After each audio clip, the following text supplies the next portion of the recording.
Hello, my name is Michaela Tate and I currently attend Grand Canyon University. Today I'll be talking about dispositions and what makes a successful educator. I am also an early childhood special education teacher in an elementary school. I absolutely love and adore my job, and that is why I'm pursuing my education at Grand Canyon. What makes a successful teacher with the dispositions? The first one that I chose is advocacy. I really believe that advocating for your students and you as an educator in your workspace is very important. I believe this because, like, for instance, when you're in an IEP meeting and that student needs particular needs, you want to make sure those needs are met before they move on to the next level. If you're passing on a student to, let's say, first grade classroom, you want to make sure that they're set up for success. So that all comes with advocating for your student and making sure that those new teachers or staff members know exactly what to expect for that student, and you want to make sure the student and the family of the student is comfortable and ready to move on to that next level as well. Another disposition that I think is really important is respect for the diversity of others. I always make sure my students feel like they are being respected, or I also like feeling respected. So I want to make sure I'm giving it to my students and staff members as well.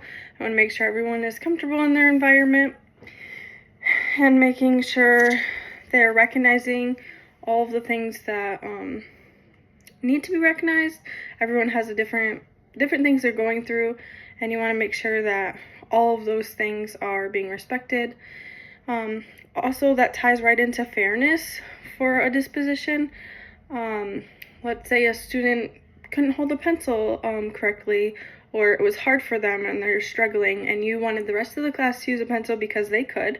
I would say, like, hey, you can use a jumbo crayon or a marker for right now, to make it easier for you, and that would make it fair, so that student wasn't struggling the whole assignment or throughout the day. You want to make sure they're really comfortable and can succeed in your classroom.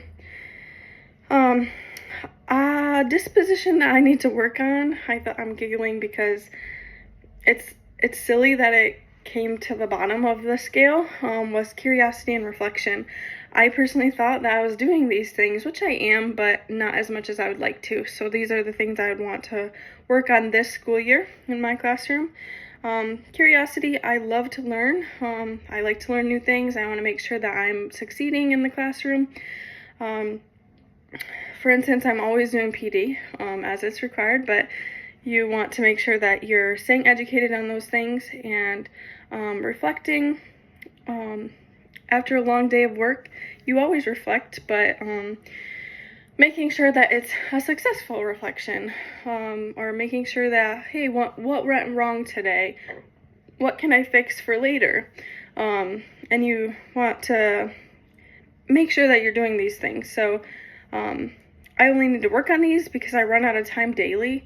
I think every educator can agree that once your 8-hour shift is up, it's hard to go back home and really think about those things, work on these things.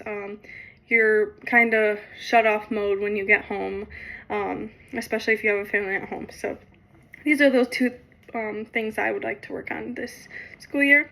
Some qualities educators should display all the time is having patience. I've walked into classrooms where the teacher clearly does not have patience for her students. Might have been a rough day, but you want to make sure that you're always having patience for everyone around you and your students. It makes it for a better day, makes for a better environment in your classroom, welcoming environment. So having patience is very, very, very important as an educator. Also a passion for teaching. When you go into a classroom, you want to make sure that you feel the good vibes, or the passion that the teacher has.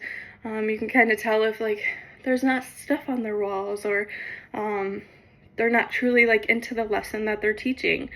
You can just tell when a teacher is not passionate for teaching, so you want to make sure that you are passionate.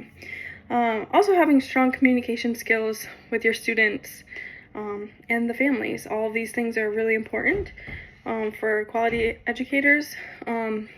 And I think that I've talked about everything, and thank you for your time, and I hope to see you soon.